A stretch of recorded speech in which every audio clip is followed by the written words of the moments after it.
Hi, everyone, and welcome to the latest episode of the Housing Ombudsman podcast from our Centre for Learning.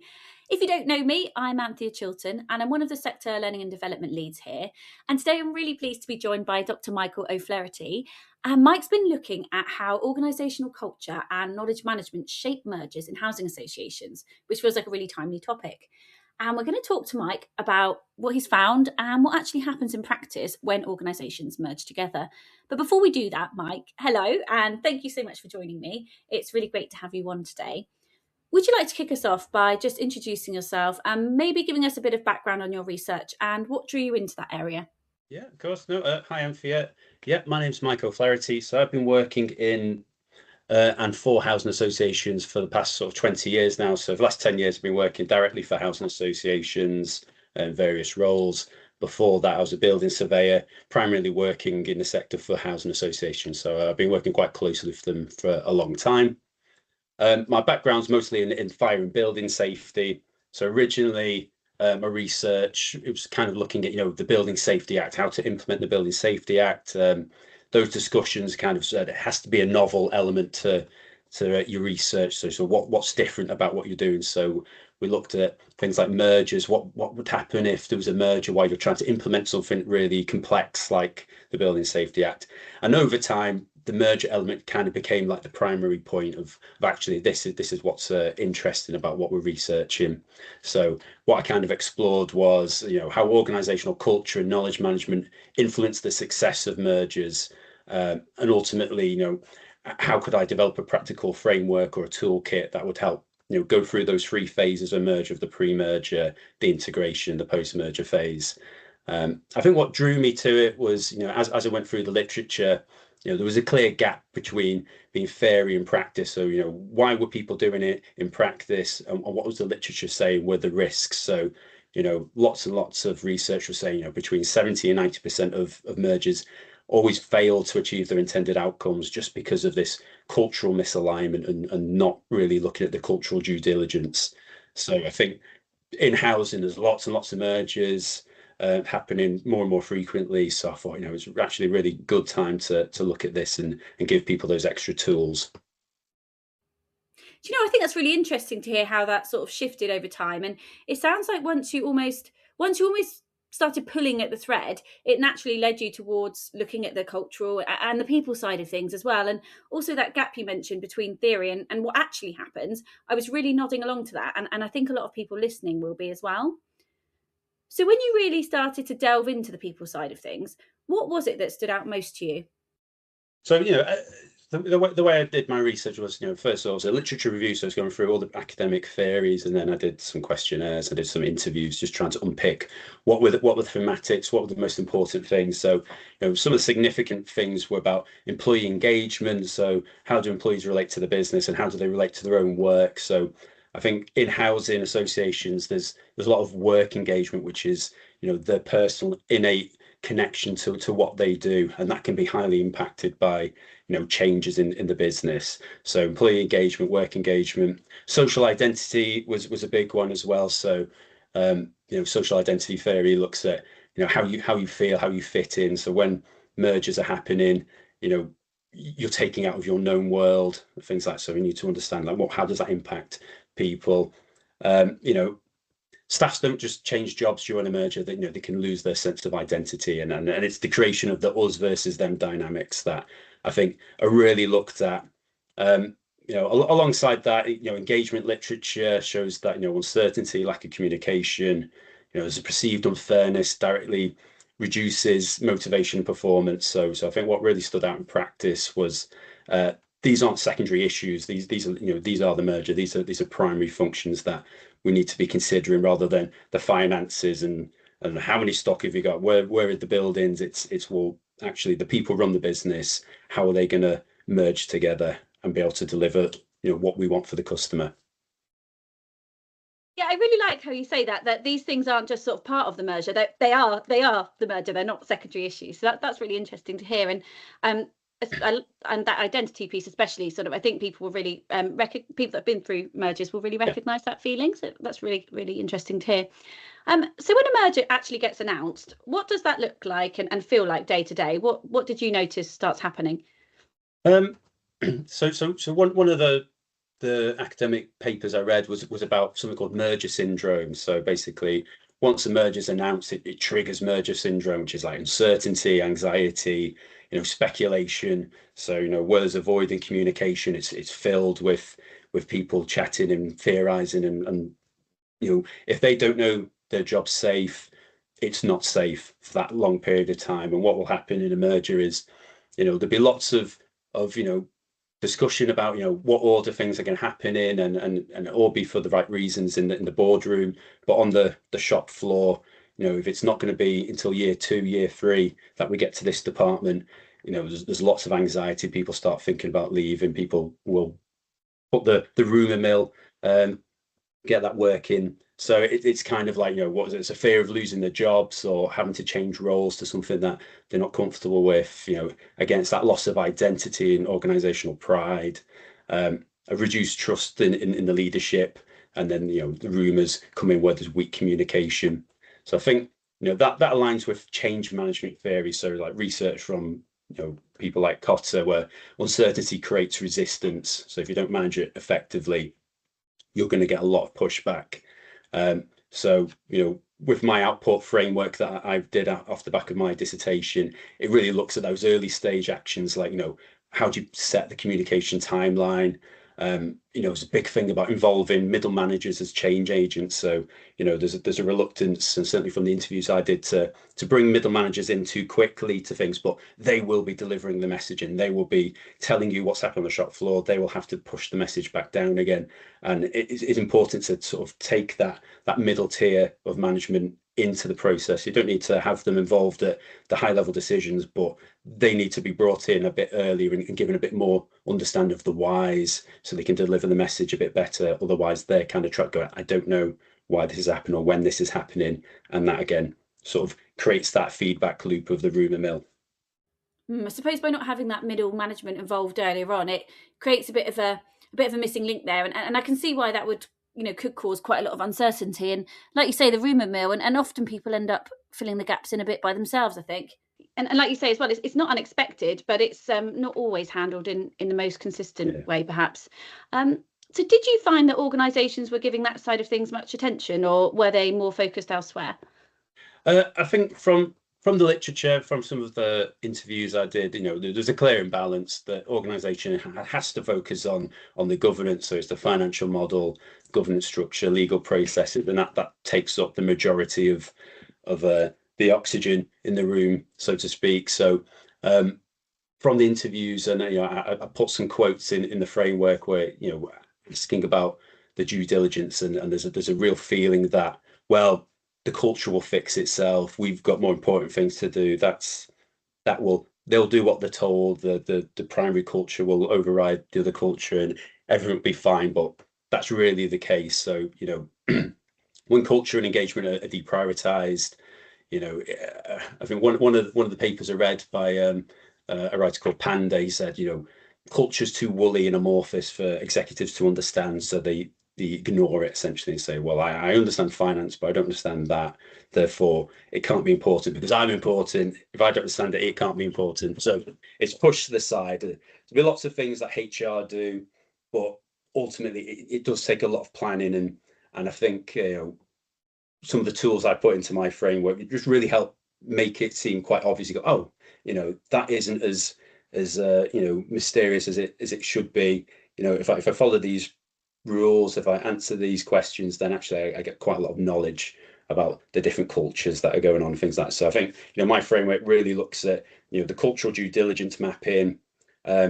Conversation I had during the interviews with Richard Blakeway, the housing ombudsman, was about complaint mapping. He said, complaints can often point to a cultural issue. So look at the types of complaints both organisations are having. Are they similar? Are they different? Does it point to macro or micro issues? So is this a cultural problem? We're getting lots of complaints about this. Well, we shouldn't really be seeing that, because that's something that can easily be dealt with by teams. These things, okay, that might be external economics and things like that. So even just something as simple as that just gives people quite a quick reference point to say, right, okay, that's what's happening in these areas, and we need to sort of address those. again, I think there was a little bit of pushback when that was discussed, because there's a feeling of, it's a best in show parade when people go into merger. They don't want to derail the merger, so they kind of shy away a little bit about, we don't want to see too many problems because we want this to go ahead. But actually, it's very beneficial to know what you're up against at the beginning. Yeah, definitely. It's better to be in the know and be able, and like you said, your framework sounds like it really helps to kind of break that down and just see, okay, actually, what are we working with here, and what do we need to do? Yeah, Like you said, I think so. Yeah, it doesn't, it's not panacea, but it takes you through enough thought processes and tools just to go, right, okay, actually, yes, this is useful for us. I know how we operate. Now I understand how they operate. How far apart are we, and what will it yeah. take to pull us together? Yeah, that makes sense. And I think culture is something that's widely seen as obviously very important, but it can be tricky to get a handle on it. So that sounds like it'd be really helpful. So when there are real differences in cultures or in ways of working between different organisations coming together, how does that does that sort of show up in practice? What does that look like? Yeah, I mean, yeah, there's all sorts of literature about this. There's literature based on distance, and that can be distance between sort of, how you perceive things, and distance in actual geography, things like that. So, like I say, some of those tools kind of help you just to map out and go, this is how we do things in our way, and this is how they do things their way. Is there anything that connects us, or are we driven apart? So basically, how aligned or misaligned are the two organizations? There was some research I looked at, which kind of did a bit of a case study about, a technology company who acquired another technology company just because they wanted the technology that came with it. So, they had a specific piece of tech that they wanted.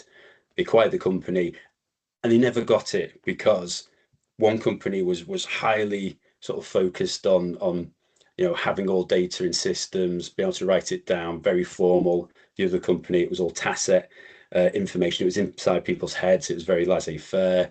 The way they operated was so different that the culture clash meant that the team who knew all the technology left, uh, all that knowledge left. The clients they had left because they had a greater connection to the people rather than the company, and so on. So, they went through all that pain, all that cost, and they never actually got the one thing that they went there for in the first place. So I think, there's an adage, culture eats strategy for breakfast, and that's what it's all about. So all the culture's going to meet, doesn't matter what your ambitions are, that's the thing that's going to derail it. Yeah, I think that's really interesting, and I think it's one of those things. It's such a good point about how much knowledge can sit with people, and just how easily it can be lost when they go. And it's one of those things that doesn't always get noticed until it's too late, perhaps when they've gone. So yeah, that's really interesting to hear. So kind of touching on knowledge management then, as well as culture. Was there anything else there about knowledge management that kind of happened and stood out for mergers?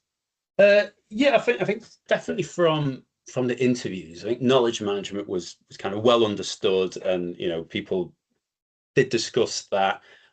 Potentially, they didn't understand how to effectively implement knowledge management, but they understood that some people did have skills and knowledge and ability that they wanted to retain. I think and that's tacit knowledge could just be 30 years of experience, and someone leaves, you're replacing them with someone who's day one doesn't have any information. So you want to keep that. How do you create a culture where you can get that person to distill their knowledge in a way that isn't kind of just writing it down type of thing? So it's not steps to follow. It's intuition, and some people have an innate skill in certain areas, and you can't buy that and you can't replicate it, but you want to expose people to it. So it's key to keep hold of those certain people. Certainly, in housing associations, there's lots and lots of small mergers, there's stock transfers, there's lots and lots of information that's happened at points in time that just before many people have that knowledge of. So people coming into the organization all the time, you do need someone who's got that kind of breadth of years in the business to go, that's why we did that, and that's why we did that. So business is very poor at decision logs and having documentation to explain why they did things. So new people come in and go, why on earth did we do this?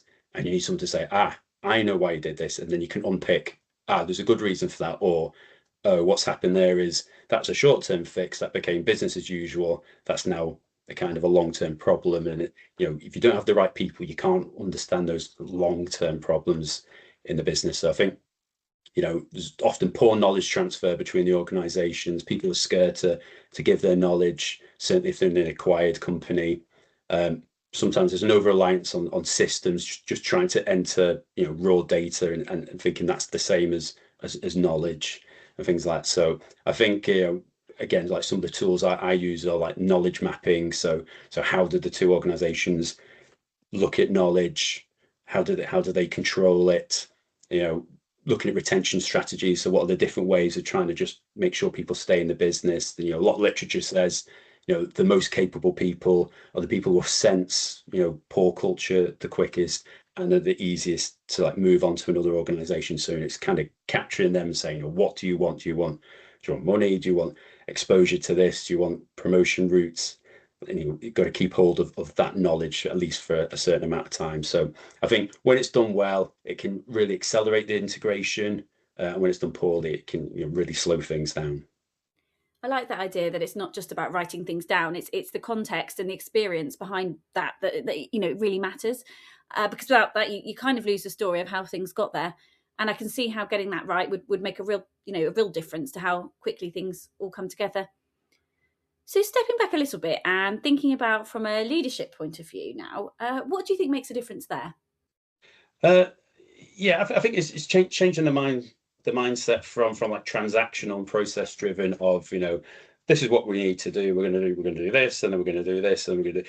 It doesn't take into account pulling the people in. So there will be some activities that are aimed at that and a bit of communication, but it needs to be a bit more people centered, understanding it.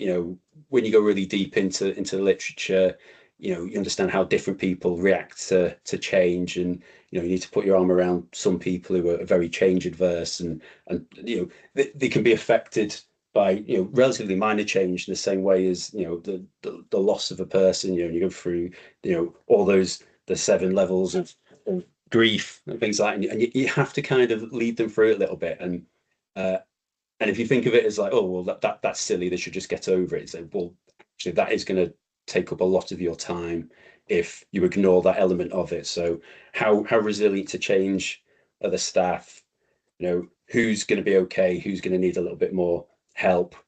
How do you approach that, and just guide them through, give them a bit more assurance? So I think a little bit of that. It's the transparent communication. So again, lots and lots of literature about this, about when to communicate, when to give, when to hold back. And wouldn't say there was a massive consensus on this, but I think it's being transparent and telling people, go, I can't tell you any more than this because we're not at that point, but this is where we're trying to head to, and as soon as we know this, we will tell you, and so on. So if you don't know it, explain you don't know it, rather than say, we don't want to say anything until we've mapped everything out, A to Z type of thing. I think you need to give people in chunks and go, right, we know this now, and we're going to explain this, and we're going to explain this. I think that's quite useful.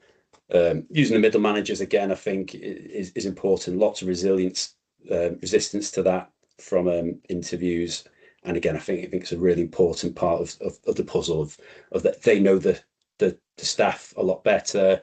They're going to be able to identify some of the issues, some of the people that they want to retain, and things like that. So they're all key elements about bringing in middle management.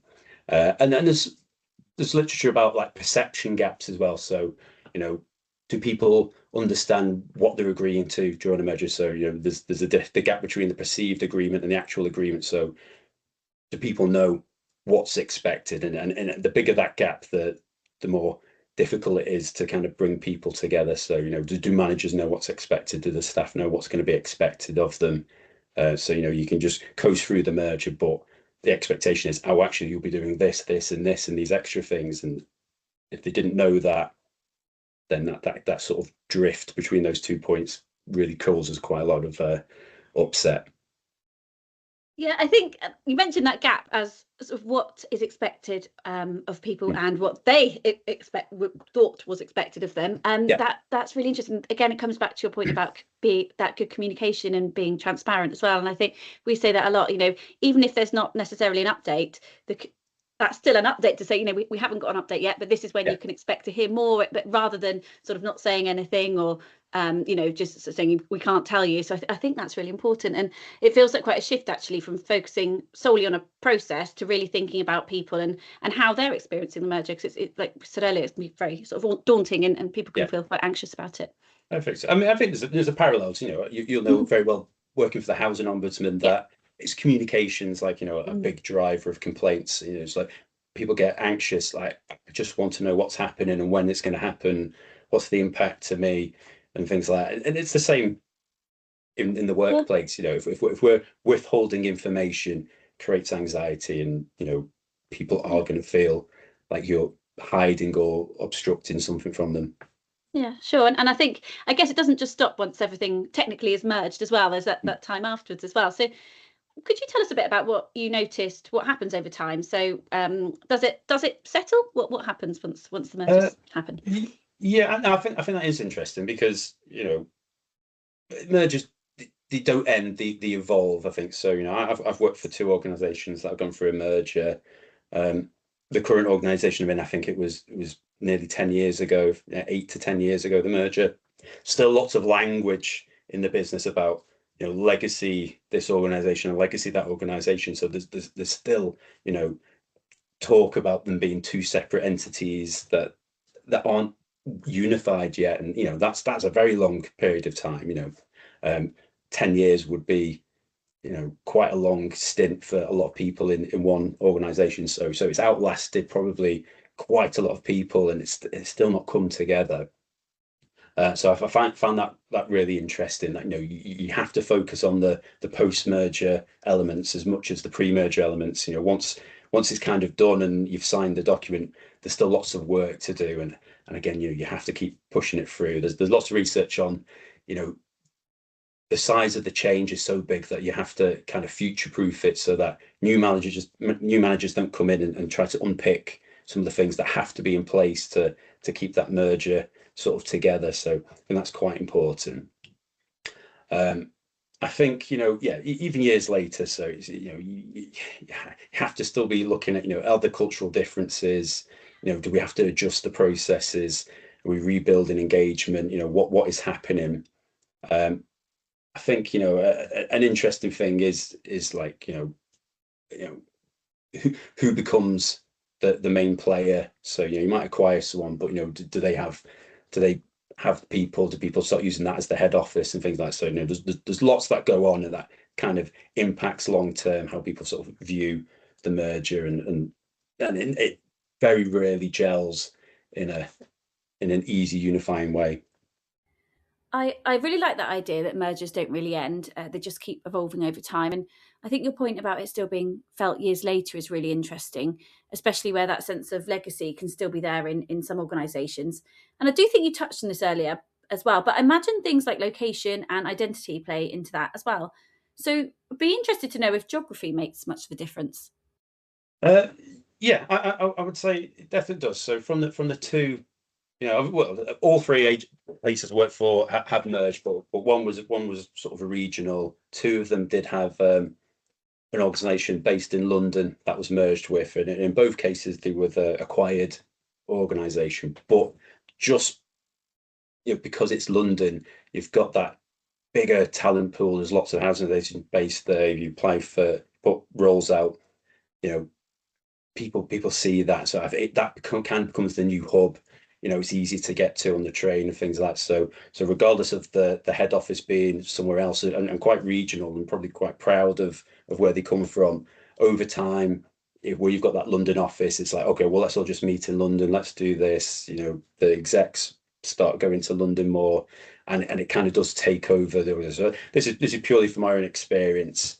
I've not read any literature on it, but I know I can see that pull where actually it just becomes more easy to get to London. It's got that talent pool, but you can feel the strain on the people in the head office thinking, well, hang on, didn't we acquire you? Is this not meant to be, you know, an organisation proud of its heritage in whichever region it's from? And that kind of starts to phase out now. So where the acquired company is probably a bit worried about losing their identity, actually the main player can start to lose theirs as well, and it becomes a very different thing over time. So again, even that extends like the merger. What does that organization become in 10, 20 years time, from it having 100-year history in a region to suddenly it's this kind of a bit more of a faceless organization. So there's probably a little bit of fear and resistance when it comes to that type of thing. I do find that really fascinating, sort of how strongly people connect to a place and not just about the organisation itself. And the way that can shift over time as things evolve, I thought was really interesting as well. So, did you find that people experience the merger differently depending on their role or their background? Uh, so this is quite interesting, and again, it's difficult when you're looking at statistics and statistical significance. So in the literature, lots of things really pointed to the idea that, if you're the acquired organization, you're going to feel, you can have more resistance to the merger than if you're the acquiring organization. So if you're doing a questionnaire on both of those groups, you expect that, the acquiring organizations say, well, it doesn't really impact me that much. I'm either neutral or happy with it, and the acquired people will be less happy and things like that. I didn't really find any of that. So in the statistical significance, it was pretty much, there was nothing there between those two. And I also looked at frontline staff versus back office staff, and the idea of that was, the people who were a bit more frontline had greater work engagement. They're doing it as more of a calling than just a typical back office job. And I thought, going through a merger, you're likely to lose some of the tools and the resources you've got. There's going to be a bit more upheaval, makes your job a bit more difficult. Some literature that says, if your workload increases by more than 10%, it kind of fails the change initiative and things like that. So I expected to see something between those two groups, and again, there wasn't much there. So that was kind of the opposite of what the literature was telling us. So granted, this was only a single merger questionnaire, so in a wider study, you might find it does align a bit more with those. But in this particular instance, that wasn't there, and even in like the just the general numbers, you couldn't see much in it. So that was quite surprising. Other things I tried to look at was, did directors and above, did they think, do they find the merger more successful than those below? And again, there wasn't much difference between those. The only sort of thematic analysis, so looking at interview transcripts, that I could theme, the emotions that people said. So was someone positive or negative about certain aspects? I could find that executive directors were always significantly more positive than any other person in the organization, which you would expect, but I could statistically show that. And then the last thing I kind of looked at was, would people who had experienced multiple mergers think that this merger had gone better than other people? So the idea behind that was, would they have a bit of hubris to say, well, I've done this many times, therefore, regardless of the outcome, I'm going to perceive it as going better than other people did. And I didn't find that either, which again was something that I expected from literature. But what I did find, which was one of the authors looked at, was a U-shaped